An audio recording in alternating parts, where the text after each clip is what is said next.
Returning guest today, we have Steve London from Pepper Hamilton. Hi, Steve. Hi, Jeffrey. Nice to be here. Nice to have you again. You know, Steve, there's a lot of stuff going on in the economy with new businesses and sale of businesses, and I thought maybe you could talk to our listeners about those two topics. We'd be very happy to, Jeffrey. And what I've done for many, many years now is to help entrepreneurs form their businesses. And one of the first questions they always ask, what kind of entity should I have? Should I just open up my new business as a sole proprietor? Should I form a corporation? Or should I form a limited liability company or some sort of partnership? Right. And that's an important first step for an entrepreneur to consider when they start their business. There are a lot of considerations to take into account when making that decision. I usually like to say, don't make this decision at home alone. Get the advice of a professional who can help you evaluate the different factors. So what are some of the factors that you should take into account?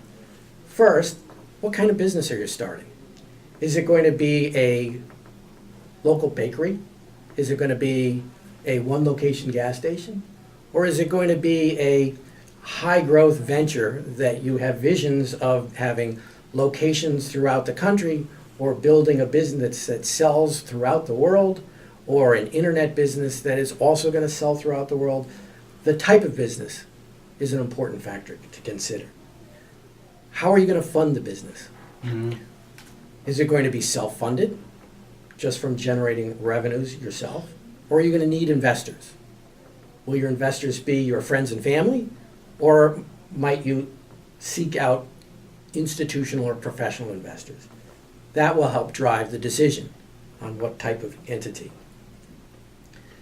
The potential for personal liability and preventing your personal assets from being subject to the risks of the business is critical.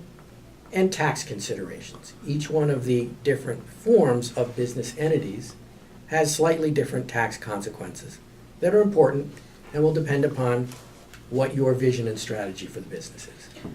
And you know, you say them, and they come out of your mouth very simply, but these are complicated subjects in terms of their implications of how they can